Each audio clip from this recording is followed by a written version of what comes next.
Welcome to Haunt Tech Tips, the source for technical advice to take your haunted attraction to the next level. Here's your host, Chris Gay. Welcome back, everyone. This episode's topic is all about projectors and how we use them in haunts, why we use them, and also the various types and how to use each type for different applications. Personally, I've used projectors to entertain patrons as they wait in the queue line outside, because as, a busy Friday or Saturday night, hour wait time isn't too unreasonable. That is, if the patrons are entertained while they're waiting. Queue line actors are great, but if you have some video queued up, advertisements for the haunt, sponsors, a way to get some secondary income, or even just some entertaining videos that you have rights to show can definitely help pass the time out front. At some other shows, I've seen first rooms do stories using projectors. We actually did that part of the year at our show using a 3D FX prop from Atmosphere FX. So it was a haunted-looking, ghoulish guy telling a little bit of a story. We used that a couple nights when our tour guide that was actually starting the story in the first room was out sick. So, a great little fill-in. I've also seen it at Shocktoberfest. Did a great deal with their, I can't remember the name of it, but it was a 3D video using a certain type of projector to start off a haunt. Kind of a neat effect. Something a little different. You can use projectors for Pepper's Ghost effects, where there's a piece of glass or acrylic at a 45-degree angle, projector shining up, or however you angle it so that there's an image on the glass and it looks like a ghost. I've personally used them for singing pumpkins more than a few times, where you have pumpkins lined up, a projector hidden, projecting faces on the pumpkins, they sing, and little kids love it. And if you do it right, even the adults, they take a second glance, that's for sure. Wall effects, where you have bugs crawling in the wall, zombie hands or whatnot, those are sharp. Good set dressing if you have nothing else to put somewhere.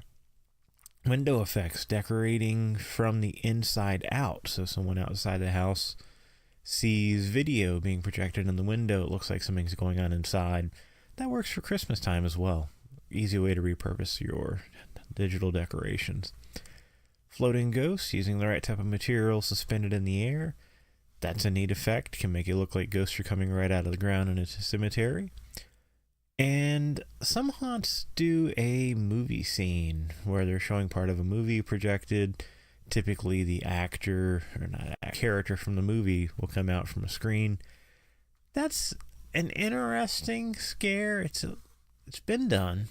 But also you've got to watch your copyrights there. You have a copywritten character popping out from a segment of video that's copywritten. And I doubt most of these shows have rights for that, so just something to think about. Onto projectors themselves, there are a few different types of projectors that are common nowadays. DLP projectors, that's digital light processing. A whole bunch of little mirrors inside that adjust back and forth. Some TVs are based off of this technology. These projectors come in 1-chip or 3-chip versions. Long story short, 1 chip's consumer, 3 chips is usually what you'll be seeing in a movie theater.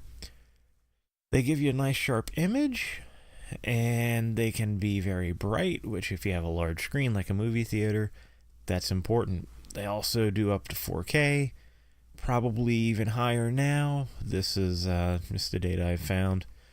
And they do a lot of colors. They can also do 3D movies. The way they work, the 3D's a possibility. Not all projectors can provide that. So they're bright, they're sharp, they can do 3D, but they don't do dark as well, just due to the way they handle light. Sometimes you'll see a little bit of a rainbow effect, depending on the projector, which could be off-putting on certain effects, like a Pepper's Ghost. And also placement on these, you've got to have things lined up right. There's LCOS, liquid crystal on silicone projectors. And it shines light through a liquid crystal on silicone, obviously, to make things work. Shined it through a single panel. I'm sorry, actually several panels. 3 usually, red, green, blue. And combines the image. These produce very high quality images, but they're expensive, and they're usually not as bright as DLP.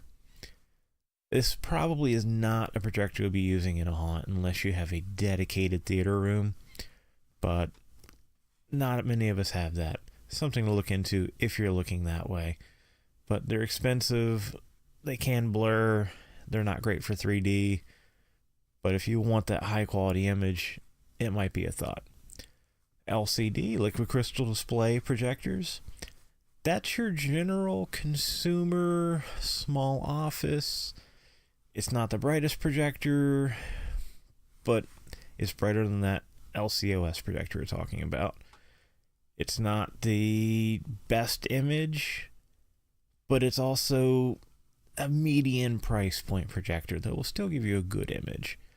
So even the best of these only cost a few thousand, not 10 or 20 like some of the crazy theater grade projectors out there. So LCDs, decent brightness, decent darkness, so they handle blacks well, but you're probably not going to get 3D out of one of these. Also not the brightest thing in the world, but we're not running movie theaters, so an LCD is probably where you're going to be at if you want to get a nice high-end projector for your queue line area, for entries for shows, but it might not be the right thing for just a gag in a scene, unless you have a decent budget. If you're a commercial haunt, LCDs are probably the way to go. LED projectors are somewhat new on the market, and they're efficient. The lamp inside is usually 20,000 hours plus, so really the lamp's not going to go bad. The projector is going to be out of date before you have a lamp issue. Turns right on, turns right off. They don't run as hot usually, and they do a lot of colors very well. The one thing with some of these, if the LED dies, that's it. You're not replacing it. You just have to buy a whole new projector. They're usually not quite as bright as old lamp-based projectors, but they're getting there. It is a new technology still. And personally, I've been using some LED projectors in my own haunt, the economy variety. I'll touch on that a little bit later though. One more type of projector that's relatively new as well, laser projectors. Uses a laser instead of a lamp or an LED. And these last 20,000, 30,000 hours, and they don't dim out over time like lamps do. They're fast, they turn on and off almost instantly. The darker blacks because the light's actually turning on and off instead of a filter. And frankly, these are doing some really neat things with throw length. I'll talk about that in a bit. So again, lasers, they're expensive. If you really want to invest in the future, if you have a theater room or whatnot, this might be an option for you. Because no maintenance there. It just works. There's no moving parts. No color wheels, no bulbs to go bad. Lasers are great, but again, pricey. So when you're looking at projectors, if you're looking at the DLP, the LCD, or the LCOS, you've got to consider the lamps and replacing the lamps. Sometimes you'll actually get lucky and find an old projector at a yard sale or eBay or whatnot, very cheap. Old projectors, you have to assume that lamp is a ticking time bomb. Be ready to replace that lamp, have a spare, and before you ever buy a projector, check the lamp replacement prices. I have a Epson LCD projector, and it's about $40 for a lamp. That's not bad. Some older projectors, $300, $400, $500 for a lamp. So you might buy a projector for $100 and spend $400 to fix a lamp in it a week later. Don't do that. Some projectors have an eco mode on them where they're on a little bit darker. That is a great way to extend the life of your lamp. It's running at maybe 80% power, so it's not really going to save you a whole lot on power, but it will save on the lamp just because you're not running at full brightness all the time. And lumens, that's how you judge the brightness of these projectors. The cheapo projectors, especially the ones that are with the home decorating kits that you're seeing at Home Depot, Walmart, places like that, about 500 lumens, which that's not much. If you're in a black dark room, sure, it'll work. If you're doing a close-up effect like singing pumpkins, it'll work, again, if you're in a darker room. But really, 1,000 lumens should be about the minimum for haunting. 1,500 is decent. 2,000's great. 3,000's probably overkill. Because you have to keep in mind that if you're going with 3,000 lumens in a black dark room, you're going to have a lot of spillover of light, even from the black part of the image. 1,500's what I was using for a cheapo LED projector this past season, and it worked pretty well for our effect. But again, if you're doing Q-line entertainment in a lighted area, that 2,000, 3,000 lumen projector will come in handy. For resolution, this is one you have to watch out for, especially with online sales ads. Supported resolution versus native resolution. Supported means you can put a 1080 signal into it, HD. Native resolution is what it's actually going to put out from the projector. This is a big scam going right now. There's a ton of projectors out there you can plug in HD, HDMI into. But then they're putting out 480 standard TV resolution images. Also keep in mind, is the projector widescreen or is it 4x3, the old square TV style? Some applications, widescreen's great if you're using a projector screen. If you have a wide scene, if you want to move the projector so it's facing vertically instead of horizontal, and do a tall image, per se, on a character, widescreen can be great. 4x3, on the other hand, if you're just doing windows, might work great for you as well. Projector resolutions, there's a lot out there. Projectors didn't move along quite as regularly as TVs did. So you'll see VGA, SVGA, XGA, SXGA, WXGA, UGA, 2K, and 4K. Luckily, 2K and 4K are rather standardized. And projectors, it actually gets worse. Bear with me here. HD 720 and HD 1080. That's what we're used to for high-definition TVs. 720 being the first generation of HD TVs, 1080 the current / passing generation. 2K we really just skipped over. It's not a huge jump from 1080. And 4K is on the way. If you ask me, it's already here. This past holiday season, everyone was buying 4K TVs, and some people didn't even know it. So 4K is a huge jump up from 1080. If you look at resolutions, 1080 is 1920 pixels by 1080 pixels. 4K is 4096 pixels by 3072. So if you do the math on that, you're jumping from 2 million pixels in your image to 12 million. At least the way the projector resolutions are working. TVs will vary slightly. So if you can, 4K is great. It's the way to go for future-proofing. But it's a lot of money still. A 4K laser projector is going to set you back easy a couple $1,000s, possibly $10,000 or $20,000. If you're a giant professional show and you want to future-proof and you have a huge theater area, something like that, that's great. If you're a residential home haunter show, 1080 is great, but there are some economy options even below that, and I'll tell you some tricks on how to make that work. There is a great focus trick. I've actually used this on the economy LED projector I used at my haunt last year. So you have your image projecting, it looks good, your brightness is good, the 1500 lumens I had out of the economy LED projector. Just throw it slightly out of focus, because the economy projector was only 480 lines of resolution, so not even HD. But it was ghosts. Ghosts don't necessarily have hard, harsh lines. Throwing it slightly out of focus made it look great. Although on the other side of that, if you're doing something with text, if you're doing Q-line video and you throw it out of focus, people are going to complain because they can't read it, they can't see it. It's just going to look bad. So the focus trick only works in certain applications. Be careful with that one. Also, when you're looking at projectors, there are different type of lenses.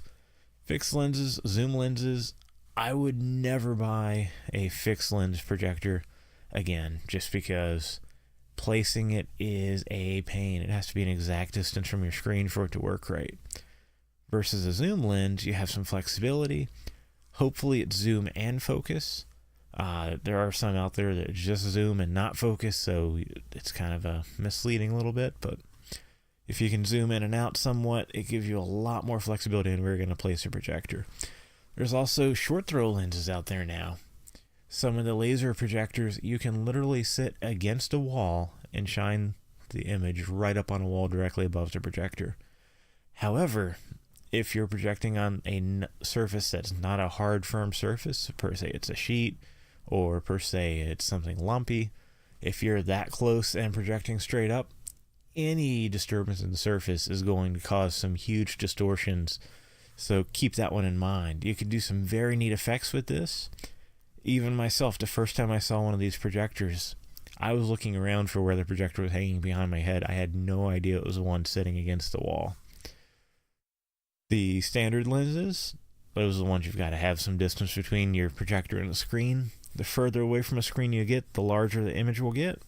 However, the darker it will get because there's only so much light to go around.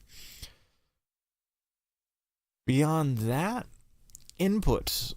That's another thing you have to think about. HDMI is king right now. HDMI is your standard high-definition media interface cable. Every TV you've bought in the past 5, probably 10 years has these. Most media players, most laptops, almost anything you can think of right now is HDMI based. VGA, the old blue computer cables, there's a lot of projectors out there that use those, but that's slowly going away. Laptops are getting thinner. A lot of TVs no longer have VGA on them. Media players, there's some out there that have it, but it's slowly being phased out as HD and especially 4K is taking over because those cables can just transmit more data. Audio is also a thought process. Projector speakers, they're usually horrible. You really want to have a separate audio system, even if it's just a computer speaker, something like that. But keep in mind, does the projector have audio output if it's an HDMI input or if it's using a thumb drive? I've seen projectors like that as well that take SD cards, thumb drives, and that can be great if you have looping video. But again, keep in mind you have to get the audio out of that projector somehow if it's indeed the media player and the projector. So that's about all for this time. Just keep in mind different types of projectors for different applications. For the home haunter, if you can afford it, I would recommend getting yourself a nice LCD projector. And then you've got a projector you can also use for backyard movies throughout the year. For small haunts, the same. You can use that projector for events outside of the haunt itself, be it movie nights, be it public events, anything of that nature. Even if you want to rent out your projector during the off season for local businesses or whatnot, a decent LCD will go a long way.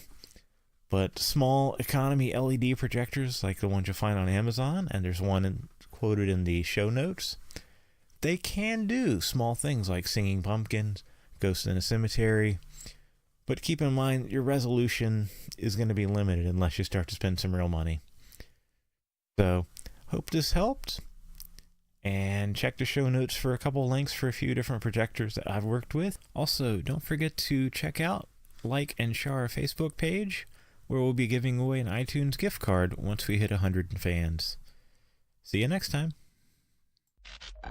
Thanks for listening. Go to haunttechtips.com for show notes and more.